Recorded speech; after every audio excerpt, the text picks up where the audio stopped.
Lang, na, pa, ba. Mixing them can be mind-blowing. Oh yes.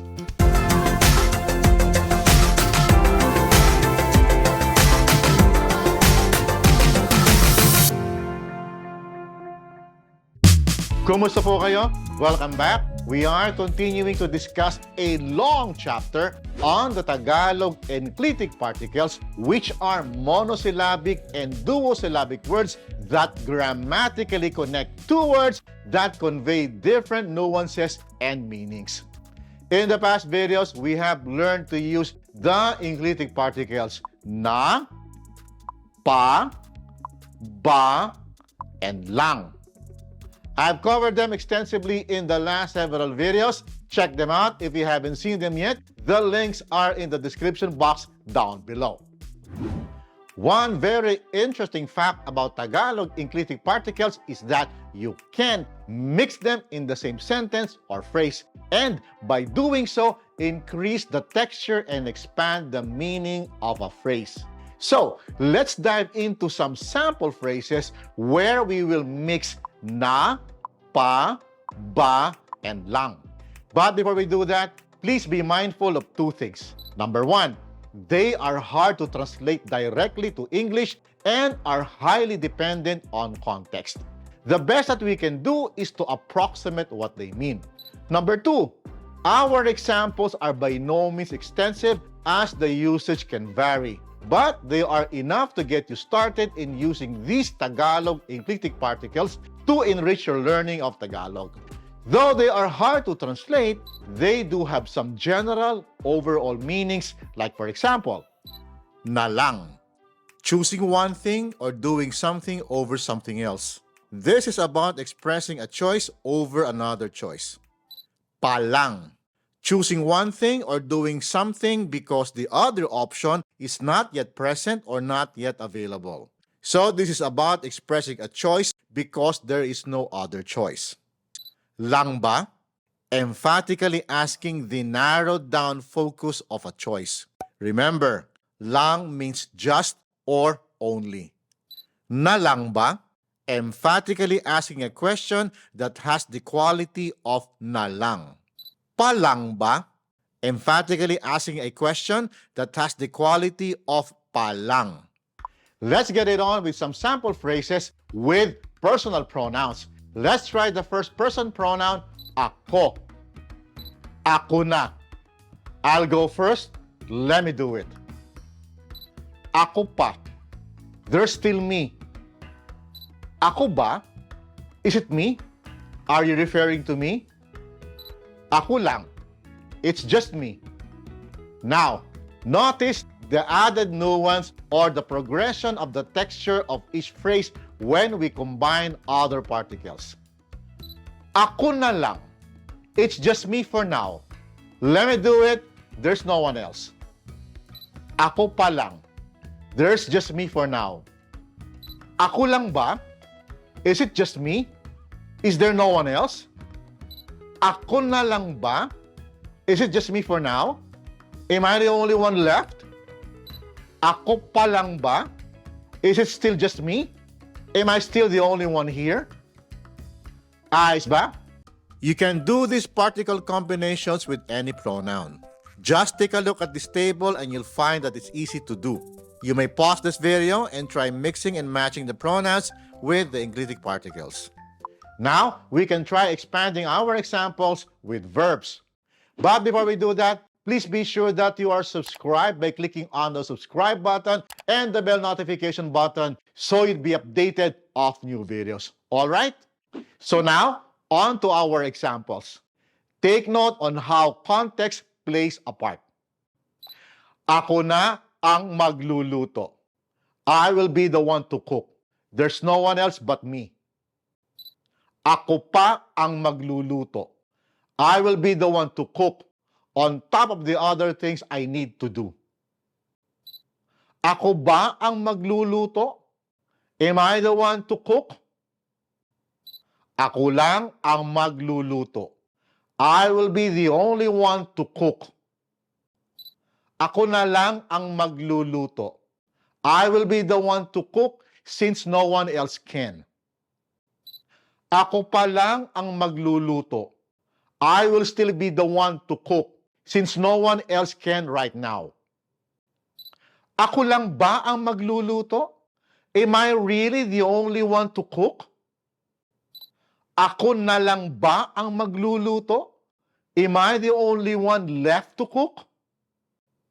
Ako pa lang ba ang magluluto? Am I still the only one to cook? Ayos ba? If you've seen the videos on na, pa, ba, and lang, you should notice that the individual particles retain their essence. Combining them creates more nuance and more intense meaning. Since we're using verbs, let's try more verbs, but this time in the imperative form or the form that commands or requests someone to do an action. Here are some sample phrases. Notice the context. Magluto ka na lang. You just cook instead of doing something else. Umalis ka na lang. You just leave instead of staying. Matulog ka na lang. You just sleep instead of being awake. Maligo ka na lang. You just take a shower instead of not taking a shower. Umuwi ka na lang. You just come home instead of being out. With imperative verbs, the subject is generally in the second person. In these examples, the subject is ka, you. Notice the position of ka in the word order. Now, imperative verbs can only be used to command persons in the plural form. Like for example, magtago na lang tayo. Let us hide instead of showing ourselves. Kumain na lang tayo. Let us eat instead of not eating. Maglakad na lang tayo. Let us walk instead of not walking. Magbayad na lang kayo. You all just pay instead of not paying. Manood na lang kayo. You all just watch instead of not watching. Tumahimik na lang kayo. You all just be quiet instead of being noisy. Did you notice the placement of the pronouns? It's the other way around compared to the earlier examples on ka. Ayos ba? Now, let's use the mix of enclitic particles with demonstrative pronouns like ito, this. Ito na. This is it. This is my final choice. Ito pa. This one too. Ito lang. Just this one. Ito na lang. This one instead of the other one. I'll choose this one instead. Ito pa lang. This is the only one for now. Ito lang ba? Is this the only one? Ito na lang ba?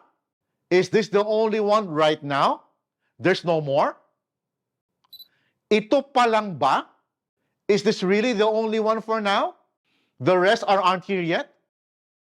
You can also do these particle combinations with any demonstrative pronoun. You'll find from this table that it is easy to do. You may pause this video and try mixing and matching the demonstrative pronouns with the mix of enclitic particles. Now, let's try using time expressions like the word ngayon, now, or today. Ngayon na. It's now. Do it now. Ngayon pa. There's still something happening today. Ngayon ba? Is it today? Ngayon lang. It's only now. Just today. Just this time, only for today. Ngayon na lang. There's something happening only for this time. Ngayon pa lang. There's still something happening only today, just now, not recently, but at this moment. Ngayon lang ba?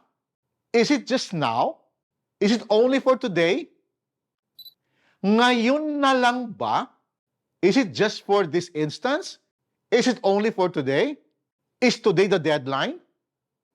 Ngayon pa lang ba? Is it just now? It hasn't occurred yet?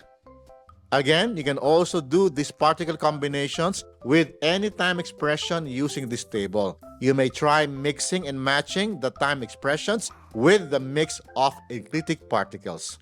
If you're liking this video so far, please hit the like button because that will help in growing this channel. All right? Finally, let's take a look at some random phrases that you can use in a lot of situations. Here goes. Sige na. Go ahead. Sige lang. Go ahead. No big deal. Sige na lang. Just go ahead. I don't want to argue. Hindi na. Not anymore. Hindi na lang. I have decided not to. Hindi lang ba si Tess? Is it not just Tess? Ayaw lang ba ni Tess? Does Tess just not want to? Tama lang ba? Is it just right? There are still a lot of situations when you can combine the enclitic particles na, pa, ba, and lang. What we have covered in this video are just some of the common phrases that you can use. There's definitely more, but I hope these examples will give you a flavor of what's out there in conversational Tagalog. I hope you find this series helpful. There's still a lot to cover in this huge chapter on the Tagalog enclitic particles in the coming videos. I hope you'll catch that. I will see you then. Maraming salamat po at hanggang sa susunod.